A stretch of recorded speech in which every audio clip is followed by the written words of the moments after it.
Seumpama Selamat pagi, biji Bapak Yesus. Kembali kita dalam renungan pagi hari ini sesat. dan kita sedang membahas satu tema yaitu ketaatan lebih penting daripada pengorbanan. Dan kita telah belajar banyak tentang hal ini. Obedience is more than sacrifices. Saudaraku, ketika kita ini taat, sebenarnya kita sedang masuk dalam zona pengalaman dengan Tuhan. Dan pagi ini kita akan melihat apa yang terjadi ketika kita tidak taat. Kemarin kita melihat ketika kita tidak taat, disebut itu sebuah kejahatan. Kali kita akan melihat dalam 1 Samuel 13 ayat yang ke-13. Ini kisah di mana itu Saul berperang melawan orang Filistin. Dan apa yang terjadi? Dia melakukan sesuatu yang betul-betul bodoh dan disebut tidak sesuai dengan firman Tuhan. Kita baca dalam 1 Samuel 13 ayat yang ke-13.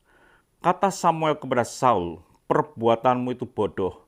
Engkau tidak mengikuti perintah Tuhan Allahmu yang diperintahkannya kepadamu. Sebab sedianya Tuhan mengokohkan kerajaanmu atas orang Israel untuk selama-lamanya. Ternyata ketika kita tidak taat, kita kehilangan pemihakan Tuhan atas diri kita. Rasanya kita akan berjalan sendiri dengan kekuatan kita. Ketika kita tidak melakukan apa yang Tuhan perintahkan di dalam hidup kita, dan kita tidak mengindahkannya, maka Tuhan tidak berpihak pada kita. Otomatis hidup kita akan dalam kekalahan. Firman Tuhan dikatakan dalam Roma 8 ayat yang ke-31.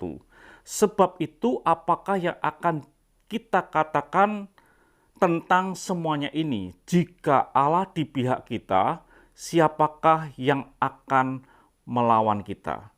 Kalau Tuhan itu ada di pihak kita, maka kita ini akan menjadi orang yang menang. Karena tidak ada satu orang pun yang sanggup berdiri melawan kita.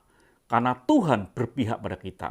Tapi ketika kita tidak melakukan sesuai firman Tuhan, kita tidak melakukan apa yang Tuhan perintahkan, maka pemihakan Tuhan atas diri kita itu tidak ada.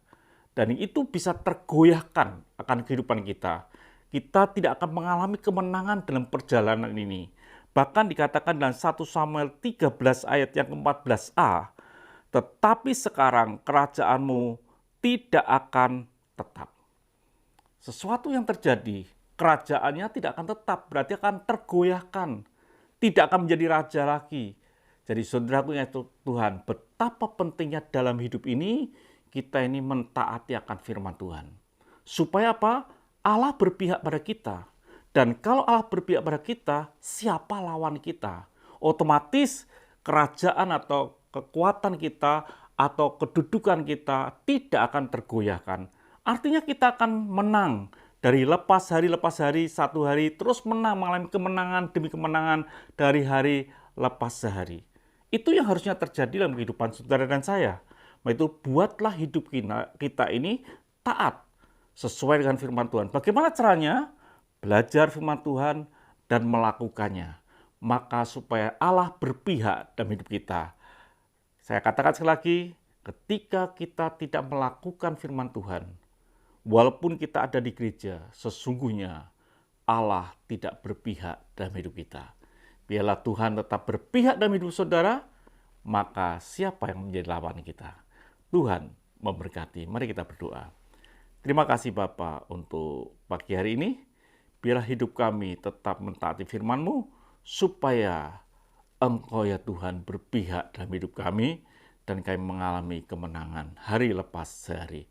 Dalam nama Tuhan Yesus Kristus kami bisa berdoa dan mengucap syukur. Haleluya. Amin. Tuhan memberkati.